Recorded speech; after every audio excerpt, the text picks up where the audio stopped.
మాట ప్రకారం ఆడబిడ్డలకు 500 రూపాయలకే ఇవాళ మనం సిలిండర్ ఇచ్చి నిరూపించినాం. ఇదే కాదు మిత్రులారా, రైతులకు ఇచ్చిన మాట ప్రకారం పార్లమెంట్ ఎన్నికలలో సన్నాసి తాటి చెట్టు లెక్క పెరిగిండు కానీ దూలం లెక్క పెరిగిండు కానీ దూడకున్న బుద్ధి కూడా లేదని నేను ఆయన చెప్పినా, నువ్వు రైతు రుణమాఫీ చెయ్యి, నేను రాజీనామా చేస్తా అని సవాలు విసిరిండు. ఆయనలోనే నేను యాదగిరిగుట్ట లక్ష్మీ నరసింహ సాక్షిగా చెప్పిన 15 ఆగస్టు లోపల 2 లక్షల రూపాయల రుణమాఫీ చేసి తీరుతా అని మాట ఇచ్చిన పార్లమెంటులో 42% ఓట్లు 8 పార్లమెంట్లు మీరు గెలిపించారు. ఇచ్చిన మాట ప్రకారం 15 ఆగస్టు నాడు ఖమ్మం కొత్తగూడెంలో భద్రాద్రి రాముల వారి సాక్షిగా 23 లక్షల మంది రైతులకు 18,000 కోట్ల రూపాయలు రైతుల ఖాతాలో వేసి రైతుల కళ్ళల్లో ఆనందం చూసినాం. మరి ఇవాళ మా కాంగ్రెస్ పార్టీ కార్యకర్తల సాక్షిగా ఆ సన్నాసిని నేను అడుగుతున్నా, రాజీనామా చేస్తా అన్నావు కదా, సిద్దిపేటకు పట్టిన చీడ పీడ విరుగడవుతుందని ఆ సవాళ్ళు మేము స్వీకరించినాం. మరి ఈరోజు ఆ సన్నాసి ఎక్కడ దాక్కున్నాడని నేను అడుగుతున్నా. నేను వివరాలు పంపిస్తా. 2 లక్షల వరకు ప్రతి రైతుకు ఈరోజు రుణమాఫీ చేసిన చరిత్ర, ఇచ్చిన మాట నిలబెట్టుకున్న చరిత్ర. 15 ఆగస్టు నాడు పండగ ఉన్నా కార్యక్రమాలు ఉన్నా ఇచ్చిన మాట ప్రకారం మేము వెయ్యాల్సిందే అని 3 విడతలు 27 రోజుల్లో 15 ఆగస్టు లోపల 2 లక్షల లోపల రుణమాఫీ అందరికీ చేసినాం. ఇవాళ 2 లక్షల పైన ఉన్న రైతులు ఎవరు ఆందోళన చెందాల్సిన అవసరం లేదు. 2 లక్షల పైన రుణమా ఉన్నవాళ్ళు 2 లక్షల పైన ఉన్న రుణాన్ని మీరు బ్యాంకులో చెల్లించండి. మీరు చెల్లించిన మరుక్షణం ఆ 2 లక్షల రూపాయలను కూడా మీ ఖాతాలో వేసే బాధ్యత మా ప్రభుత్వం తీసుకుంటుందని చెప్పి నేను ఆ రైతాంగానికి తెలియజేస్తున్నా. ఇదే కాదు, పెద్దలు ఉత్తమ్ కుమార్ రెడ్డి గారి నేతృత్వంలో ఉన్న సివిల్ సప్లైస్ కార్పొరేషన్ ద్వారా రైతులకు 500 రూపాయలు వడ్లకు బోనస్ ఇస్తామని చెప్పినాం. రాబోయే పంటలో రైతులు పండించే సన్న వడ్లకు 500 రూపాయలు బోనస్ ఇస్తామని ప్రకటించినాం. దానికోసం 2,000 కోట్ల రూపాయలు ఈరోజు బడ్జెట్లో కేటాయించినాం. ఉత్తమ్ కుమార్ రెడ్డి గారి నేతృత్వంలో సన్న వడ్లు పండించిన ప్రతి రైతుకు 500 రూపాయలు బోనస్ ఇచ్చి ఆదుకునే ప్రభుత్వం మాది. ఇది రైతు రాజ్యమని నేను ధైర్యంగా చెప్పగలను. అందుకే మిత్రులారా, ఇదే కాదు, తెలంగాణ ఉద్యమమే నిరుద్యోగ సమస్య, తెలంగాణ త్యాగాలే ఉద్యోగ సమస్య.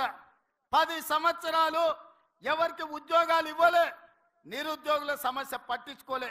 పాదయాత్ర సందర్భంగా నిరుద్యోగ యువకులకు, కాకతీయ ఉస్మానియా యూనివర్సిటీ విద్యార్థులకు నేను మాట చెప్పిన, కేసీఆర్ కేటీఆర్ ఉద్యోగం ఊడగొట్టండి, వేలాది ఉద్యోగాలు మీకు ఇచ్చే బాధ్యత నాది అని. ఆ మాట ప్రకారం కేసీఆర్ కేటీఆర్ ఉద్యోగాన్ని మీరు ఊడగొట్టినరు. 90 రోజుల్లో 30,000 ఉద్యోగాలు ఇదే ఎల్బీ స్టేడియంలో ఇందిరమ్మ పాలనలో కాంగ్రెస్ ప్రభుత్వం ఉద్యోగ నియామక పత్రాలు నిరుద్యోగులకు ఇచ్చింది. ఇదే కాదు, 30,000 నియామకాలనే కాదు, 35,000 ఉద్యోగ నోటిఫికేషన్లు ఇచ్చినాం. ఇవాళ పోటీ పరీక్షలకు నిరుద్యోగులు ప్రిపేర్ అవుతున్నారు. ఈ సంవత్సరం ఆఖరు లోపల ఇంకొక 35,000 ఉద్యోగాలు ఇచ్చే బాధ్యత మాది అని చెప్పి ఈ సందర్భంగా నిరుద్యోగ యువకులకు నేను మాట ఇస్తున్నా. ఇదే కాదు, మొదటి సంవత్సరంలో 65,000 ఉద్యోగాలు. ఈ దేశంలో ఏ రాష్ట్రం కూడా నిరుద్యోగులకు ఉద్యోగ అవకాశాలు ఇవ్వలేదు. అదొక్క తెలంగాణ రాష్ట్రంలోనే మనమే ఇచ్చినామని గర్వంగా నేను ఈ సందర్భంగా తెలియజేస్తున్నా. అందుకే మిత్రులారా, ఇవాళ మీరు ఆలోచన చేయండి. ప్రభుత్వం అద్భుతమైన కార్యక్రమాలు తీసుకొని ఈరోజు నిరుద్యోగ సమస్యను పరిష్కరించుకుంటూ టీచర్ల ట్రాన్స్ఫర్లు 10 సంవత్సరాలు, 10 కాదు 18 సంవత్సరాలు జరగలేదు. 35,000 మంది టీచర్లను బదిలీ చేసి 19,000 మంది టీచర్లకు ప్రమోషన్లు ఇచ్చి వాళ్ళ సమస్యలు పరిష్కరించిన చరిత్ర కాంగ్రెస్ పార్టీది. పాఠశాలల్లో విద్యుత్తు లేక కంప్యూటర్లు ఇచ్చినా బిల్లులు కట్టక వాళ్ళు కంప్యూటర్లు వాడలే. అందుకే పాఠశాలల్లో ఉచిత విద్యుత్తునిచ్చి చదువుకునే విద్యార్థులను ఆదుకునే ప్రయత్నం చేసినాం. ఇదే కాదు, చదువుకొని డిగ్రీ పట్టా పొందినా సరైన ఉద్యోగం వస్తలేదు, డిగ్రీలు చేతులు పట్టుకొని నిరుద్యోగులుగా తిరుగుతున్న వాళ్లకు సాంకేతిక నైపుణ్యాన్ని నేర్పించాలి అని యంగ్ ఇండియా స్కిల్స్ యూనివర్సిటీని ప్రారంభించి ఈ రోజు దేశానికి ఆదర్శంగా నిలబడ్డ రాష్ట్ర ప్రభుత్వం ఏదైనా ఉంది అంటే అది తెలంగాణ రాష్ట్ర ప్రభుత్వం. ఇదే కాదు, మన ఒలింపిక్స్ లో మీరు చూసిండ్రు, భారతదేశం ఉత్త చేతులతోనే వచ్చింది.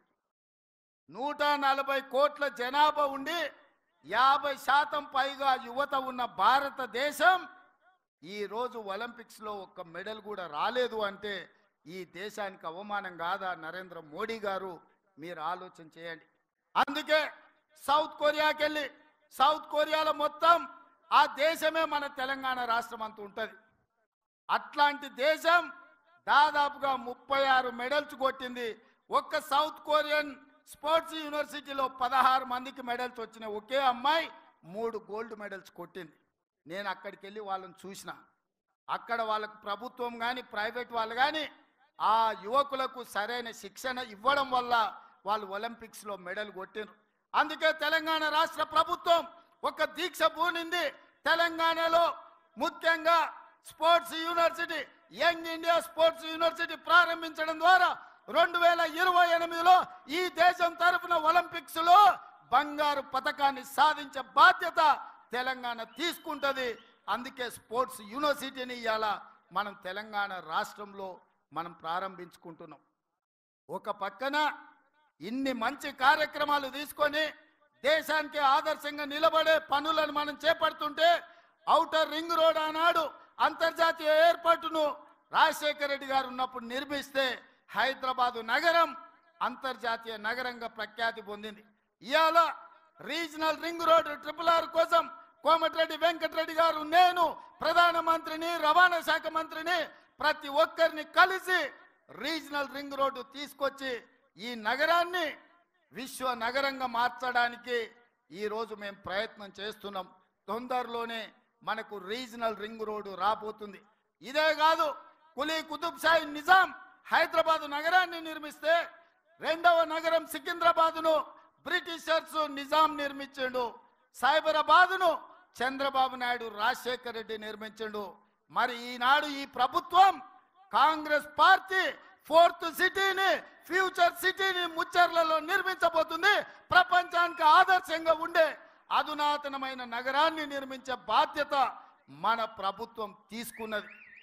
మరి ఇన్ని కార్యక్రమాలను తీసుకున్నప్పుడు మిత్రులారా, ముఖ్యమంత్రిగా ఒకవైపు పనులను నిర్వహిస్తూనే పార్టీ కార్యక్రమాలను కూడా జోడెద్దుల్లాగా మనం ముందుకు తీసుకెళ్ళాలి. అందుకే ఈనాడు శ్రీమతి సోనియా గాంధీ ఖర్గే గారిని నేను కలిసి పార్టీ అధ్యక్షుడిగా పూర్తి సమయాన్ని ఇచ్చే నాయకుడిని నియమించండి, తద్వారా ప్రభుత్వం తీసుకుంటున్న నిర్ణయాలు, ప్రభుత్వం చేపడుతున్న సంక్షేమ కార్యక్రమాలు, ప్రభుత్వం చేస్తున్న అభివృద్ధిని గ్రామాలలో, తండాలలో, గూడాలలో, మారుమూల పల్లెల్లో తెలంగాణ రాష్ట్రంలో ఉన్న 4 కోట్ల ప్రజలకే కాదు, ఈ దేశంలో ఉండే 140 కోట్ల ప్రజలకు ఒక ఆదర్శ రాష్ట్రంగా తెలంగాణను తీర్చిదిద్దాలి అంటే పూర్తి సమయాన్ని కేటాయించే